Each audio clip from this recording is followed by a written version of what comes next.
Hello दोस्तों, polynomial को हम लोग देखेंगे। पार्ट 3 देख चुके थे, पार्ट 4 भी देख चुके हैं। आज हम लोग देखेंगे पार्ट 5। पार्ट 5 में हम लोग देखेंगे, पार्ट 4 में हम लोग देख चुके थे कि द्विघात बहुपद को ग्राफीय विधि से हल हम लोग देख चुके थे कि ग्राफीय विधि ग्राफ खींचकर द्विघात बहुपद में कितने हम लोग हल सुनेकों की संख्या हो सकता है उसके बारे में हम लोग देख चुके हैं। जिससे देखिए कल बताए थे,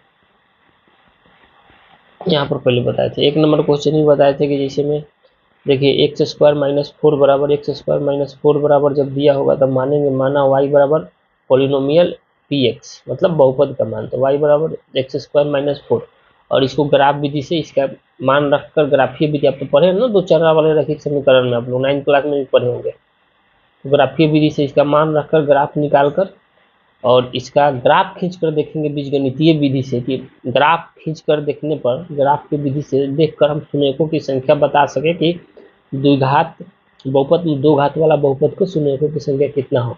तो कल बताए थे कि जब भी द्विघात बहुपद के ग्राफ खींचेंगे तो इस आकार में खींचाएगा, यानी परवलय के आकार में, परवलय के आकार में खींचाएगा। और इसको पता करेंगे कि सुनेकों की संख्या कितना है, तो ग्राफ देखकर बता सकते हैं सुनेकों की संख्या 2 है। जैसे में देखिए एक अक्ष पर एक बार -2 पर काटा है और प्लस एक अक्ष पर 2 पर काटा है, तब -2 और 2 क्या है, इसका सुनेकों की संख्या है। और हम बताना ही चाह रहे थे कि जब भी दो घात वाला बहुपद के घात का ग्राफ जब खींचेंगे तो कभी भी उसका ग्राफ सीधा नहीं होगा, कभी भी इसे परवलय का आकार का होगा।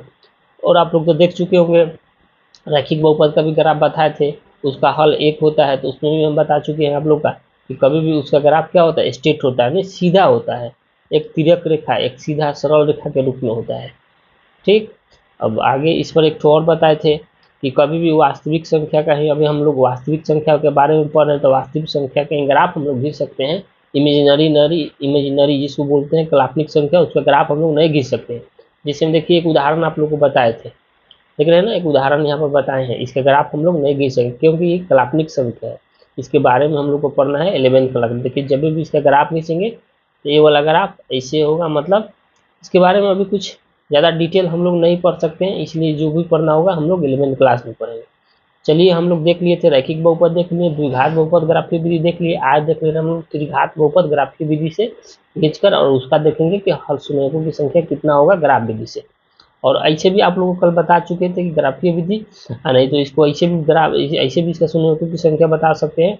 जैसे देखिए पी एक्स बराबर एक्स स्क्वायर माइनस 4, तो एक्स पी एक्स बराबर 0, मतलब इसके एक्स स्क्वायर बराबर 0 कर देंगे तो इसका मान कितना, एक्स स्क्वायर बराबर 0, ये माइनस में इधर जाएगा, बराबर को इधर तो प्लस में, तो एक्स स्क्वायर बराबर रूट में हो जाएगा, तो प्लस माइनस रूट। तो प्लस माइनस रूट का मतलब क्या चीज़, एक तो माइनस में एक तो प्लस में, एक्स बराबर -2 और +2।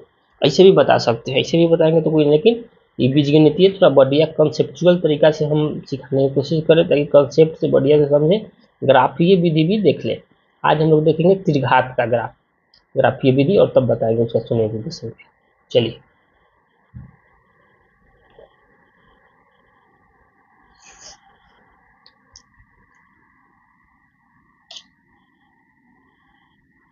लिखेंगे यहाँ पर 3 नंबर में त्रिघात बहुपद है ना, लिखेंगे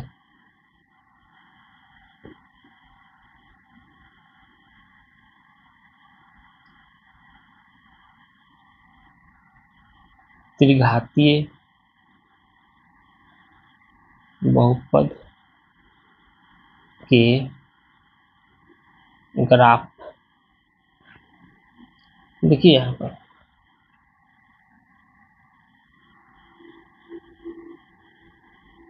पी एक्स बराबर हो जाएगा x³ - 1। आप एक चीज को समझिए, यहाँ पर पी एक्स बराबर पोलिनोमियल एक्स बराबर क्या, x³ - 1 त्रिघात बहुपद हो गया, इसका घात 3 है। तो इसको लिखेंगे माना y बराबर क्या चीज़, पी एक्स। तो y बराबर कितना हो जाएगा, y बराबर पी एक्स का मान कितना है, तो x³ - 1। अब इसका हम लोग क्या करेंगे, चार्ट बनाएंगे, चार्ट में इसका मान रख देंगे x पर एक बार y पर एक्स वाई के मान निकाल कर जो आएगा वही इसका हल हो जाएगा। चलिए यही x हो गया, ये y हो गया। अब मान के चलिए कि x का मान यहाँ -2 रख रहे थे, x का मान जब -2 रखेंगे तो क्यों करेंगे तो -2 हो जाएगा। तो -2 और -1 तो कितना हो जाएगा, y के मान -3 हो जाएगा। सॉरी इसका इसका करेंगे -2 इसका क्यूब करेंगे तो 8 हो जाएगा ना, -8 हो जाएगा, -8 एक 9 हो जाएगा ना, तो y के मान कितना हो जाएगा 9 हो जाएगा, 9 हो जाएगा -9 हो जाएगा। फिर एक बार रखेंगे x के मान 1, x के मान 1 रखेंगे तो यहाँ 1 है तो कितना हो जाएगा -2, -1 -2 हो जाएगा ना। फिर रखेंगे x के मान 0, ये कितना हो जाएगा -1 हो जाएगा। फिर रखेंगे 1 1 प्लस के 1 रखेंगे तो ये कितना हो जाएगा 0 हो जाएगा। फिर इसको रख देंगे 2, इसको रख दिए 2 तो ये कितना हो गया 8 8 8 8 में से एक जाएगा तो कितना हो जाएगा फिर 7 हो जाएगा ना, 7 हो जाएगा, यही होगा। अब इसका ग्राफ, ये विधि हम लोग देख ले रहे हैं कि इसका ग्राफ कैसे होगा। हम लोग तो देख लिए ना कि रैखिक बहुपद का ग्राफ, रैखिक बहुपद का ग्राफ एक सरल रेखा के रूप में होगा, द्विघात बहुपद का ग्राफ परवलय के आकार का होगा, और इसका भी देख ले हम त्रिघात बहुपद का ग्राफ कैसा होगा। मान के चलिए एक ग्राफ लेना है, यहाँ से देखिए आप लोग,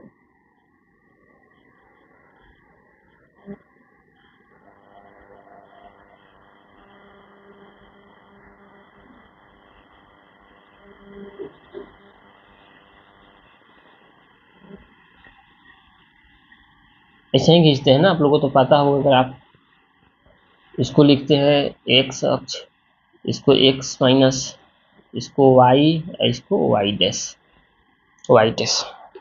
अब हमको जाना है कितना, अधिकतम से अधिकतम x में जाना है, y में जाना है -9 गो और x में जाना है 2 गो। चलिए x में कम देना है, यहाँ लिख दे रहे हैं 1 2 3 4 5 रहने दीजिए, यहाँ देखिए 1 2 3 4 5, ये देखिए माइनस में तो ज़्यादा नहीं जाना है ना, एक अक्ष में भी -1 -2 -3 -4 -5। अब देखिए यहाँ ज़्यादा जाना है, -1 -2 -3 -4 -5 -6 -7 -8 -9, y अक्ष में -9 को जाना है, 9 ठो जाना है हमको, 9 ठो जाना है। तो इसको हम लोग लिखेंगे, इसका ग्राफ देखेंगे। तो चलिए पहले x अक्ष में -2 गो, y अक्ष में 9 गो, तो x अक्ष में -2 गो, तो -2 x अक्ष का यही होगा ना, और y अक्ष में -9 गो, तो यही हो गया, यही हो गया ना, ठीक है, हो गया। x अक्ष के -2 गो, y अक्ष के 9 गो, इसको इधर भी मिला देंगे तो कोई दिक्कत नहीं है इसके सामने। अब चलिए x अक्ष के -1 गो और y अक्ष के -2 गो, x अक्ष के -1 गो तो -1 ही हो गया, और y अक्ष के -2 ही हो गया, यही हो गया ना 2, ठीक है, इसको रहने दीजिए। फिर x अक्ष 0, y अक्ष में -1 गो, तो -1 तो यही होगा, ये x अक्ष 0 हो गया। अब चलिए देखिए डॉट डॉट कर दे रहे हैं, यहाँ चल रहे हैं। अब कर रहा है x अक्ष के प्लस के 1 गो, तो x अक्ष का प्लस तो यही है ना, प्लस x अक्ष का यही है, y अक्ष 0 है, x अक्ष के 2 गो, y अक्ष के 7 गो, तो x अक्ष के 2 कहाँ है, ये है, और y अक्ष के 7 कहाँ है, तो यहाँ बढ़ा दे रहे हैं 7 गो, तो 6 और 7, तो इसका 7 यही हो जाएगा ना, 7 यही हो जाएगा। अब देखिए इसका ग्राफ, अब इसका ग्राफ देखिए कैसे आ रहा है,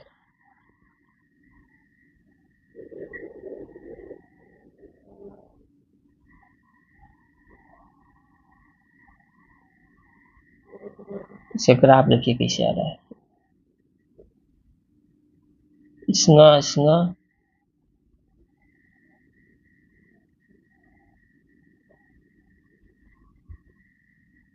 2 हो गया ना, यही आ जाएगा किस पर, 7 पर। मतलब ये थोड़ा स्केल से खींचेंगे ना तो सीधा खींचाएगा, हम फिर से खींच रहे हैं, तो इसका ग्राफ का रूप कभी भी ऐसा ही होगा, ऐसे ऐसे ऐसे करके कभी भी ऐसे होगा।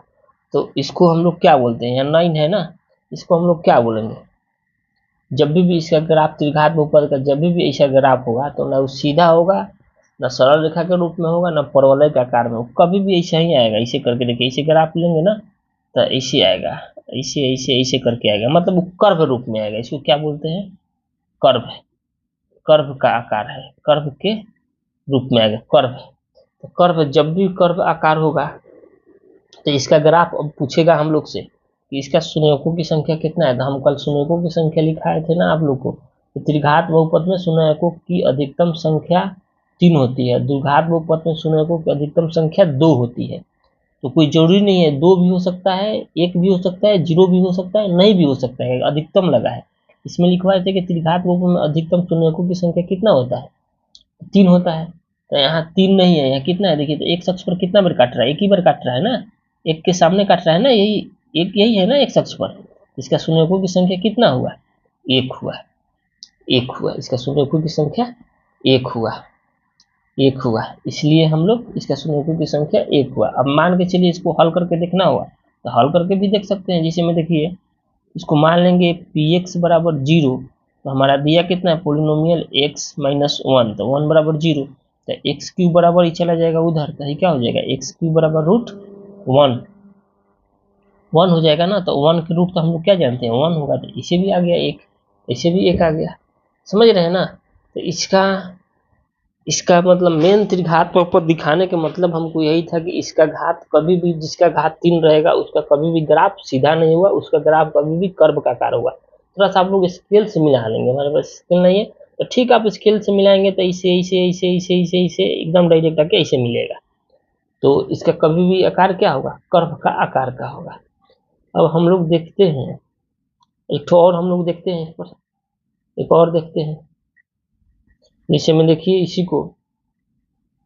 इसी को अगर हम रख देंगे, इसको अगर हमको गुणनखंड करना होगा, तो गुणनखंड से भी इसका वैल्यू हम निकाल सकते हैं, गुणनखंड से भी इसका वैल्यू निकाल सकते हैं। जैसे में देखिए इसको, ये तो ग्राफीय विधि, एक विधि और हो गया ऐसे गुणनखंड करके। जैसे हम देखिए एक्स क्यू माइनस 1 बराबर 0 दिया है, तो हम एक फार्मूला जानते हैं ना, A cube minus B cube बराबर ए माइनस बी इंटू फिर A square plus A B plus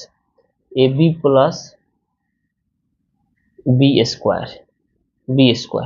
देखिए इस पर भी रखेंगे, इसका ऐसे भी कर सकते हैं, सब गुणनखंड है। देखिए एक्स क्यू, ये 1 का भी क्यू कर सकते हैं, 1 का भी क्यू कर दिए बराबर 0। अब इसको कर दिए हम, तो इसको कर दिए तो इस फार्मूला पर बैठा दीजिए। तो फार्मूला क्या बोल रहा है, ए माइनस बी इंटू, तो ए माइनस बी इंटू 1 इंटू में ए स्क्वायर, तो ए स्क्वायर मतलब एक्स का स्क्वायर, अब प्लस ए बी, तो एक्स गुने 1 तो एक्स से हो जाएगा, एक्स गुने 1 से गुना करेंगे भी तो एक्स से हो जाएगा। अब फिर बी स्क्वायर तो कितना 1 का स्क्वायर कराएंगे तो वही हो जाएगा बराबर 0, बराबर 0। अब बराबर 0 आ गया ना, तो हम तो जानते हैं क्या, तो एक्स स्क्वायर तो ई कितना हो जाएगा एक्स माइनस 1, तो एक्स माइनस 1 तो इसको तो फार्मूला है यही होगा ना। तो इसको जब हम करेंगे एक्स माइनस 1 बराबर 0, और इसको करेंगे हम कितना x square plus x plus 1 बराबर 0, तो इसको जब हम करेंगे तो इसका तो अभी कोई फैक्टर होगा नहीं, इसलिए नहीं होगा कि इसका गुणनखंड हो ही नहीं सकता है। तो इसको हम लोग करेंगे आगे द्विघात समीकरण में, तो ये होगा ना, तो एक्स बराबर माइनस 1 बराबर 0, तो 1 बराबर 0 तो कितना हो जाएगा एक्स बराबर कितना 1, इसलिए ऐसे भी इसको हम देख सकते हैं। तो ये एक ठुक बताना था, आगे की वीडियो में फिर अब कल बताएंगे। वीडियो लंबा हो जा रहा है, अपलोड करने में बहुत दिक्कत हो रहा है, अभी हमारे पास पूरा इक्विपमेंट नहीं है सब कुछ कि हम वीडियो 15 मिनट से ज़्यादा के वीडियो अपलोड कर सके।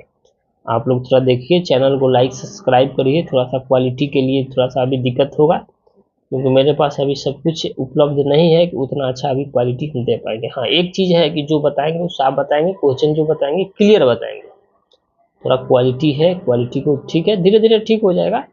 आप लोग मेरे चैनल को लाइक सब्सक्राइब शेयर करिए। आज इतना ही, हम यही बताना था, त्रिघात बहुपद को ग्राफीय विधि से हल बच गया था, इसीलिए इसको बता दिए। उसके बाद आगे से कल से हम प्रश्नावली आप लोग का 10th क्लास का एनसीईआरटी का प्रश्नावली 2.1 लेकर आएंगे। उसका क्वेश्चन पूरा A to Z एक क्वेश्चन का सोल्यूशन कराएंगे पूरा।